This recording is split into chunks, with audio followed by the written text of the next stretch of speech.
अध्याय 15। अभी दिल्ली दूर है, केवल पढ़ने के लिए। निजामुद्दीन औलिया बहुत मशहूर पीर फकीर थे। सल्तनत काल में उनकी बहुत मान्यता थी। उनका निवास दिल्ली और ओखला के बीच था, जहां आज उनकी दरगाह है और जिस पर उनकी बरसी के मौके पर सालाना उर्स लगता है। एक महान विद्वान अमीर खुसरो उनके शिष्य थे। एक बार खुसरो किसी युद्ध पर गए थे। इसी बीच हजरत निजामुद्दीन का देहांत हो गया। इससे अमीर खुसरो को इतना दुख हुआ कि कई दिनों तक बिना कुछ खाए पिए उनकी मजार पर पड़े रहे और प्राण त्याग दिए। दिल्ली के सुल्तान गयासुद्दीन तुगलक की औलिया के साथ बहुत अनबन थी। दरअसल पीर साहब उसके कठमुल्लापन के समर्थक नहीं थे। वे हिंदू मुस्लिम एकता के पक्ष में थे। तुगलक कट्टरपंथियों की मुट्ठी में था। वो औलिया से चिढ़ता था। सुल्तान उनका दिल्ली का स्थान छीन लेना चाहता था, पर उसी समय सुल्तान को विजय यात्रा पर जाना पड़ा। ये बात तो पक्की थी कि वापस आते ही गयासुद्दीन पीर साहब का तंबू जरूर उखाड़ देगा। गयासुद्दीन विजयी होकर लौट रहा था तो औलिया के चेलों ने कहा, पीर साहब अपना बोरिया बिस्तर समेटिए और दिल्ली से बाहर निकल चलिए। निजामुद्दीन ने कहा, अभी कोई जल्दी नहीं।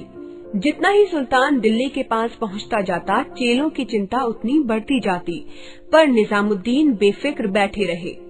जब वो दिल्ली की सीमा में घुस गया तो चेलों ने कहा, पीर साहब तैयारी कीजिए, सुल्तान 4-5 कोस की दूरी तक पहुंच चुका है। वो विजय पताका फहराता हुआ आ रहा है। अब तो उसके हौसले और भी बुलंद होंगे।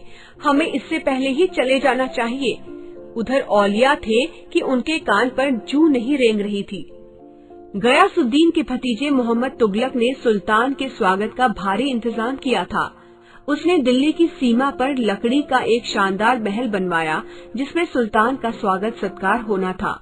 महल में जहां स्वागत की शहनाइयों के स्वर गूंज रहे थे, वहीं गयासुद्दीन की फौज के युद्ध वाद्यों की आवाजें भी सुनाई पड़ रही थी।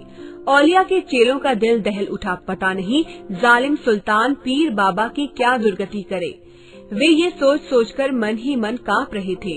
पीर साहब तो लंबी तानकर सोए हुए थे। उनके चेहरे पर तो नूर बरस रहा था। अलमस्त सूफी के चेलों के दिल कांप रहे थे। खुदा खैर करे। औलिया के चेलों ने कहा, पीर साहब सुल्तान दिल्ली पहुंच चुका है, अब तो चलिए। निजामुद्दीन औलिया ने कहा, दिल्ली दूरस्त हनूज, अर्थात अभी दिल्ली दूर है। वास्तव में सुल्तान के लिए दिल्ली दूर ही रही, क्योंकि जब गयासुद्दीन बाजे गाजे के साथ उस लकड़ी के महल में घुसा तो अचानक महल ढह गया और सुल्तान गयासुद्दीन का काम तमाम हो गया। सूफी संत का ये कहना सच निकला कि सुल्तान का दिल्ली पहुंचना संदिग्ध है। तभी से ये कथन मशहूर है, अभी दिल्ली दूर है। ये सच्ची ऐतिहासिक घटना है और औलिया के कहे गए शब्द आज भी विख्यात हैं।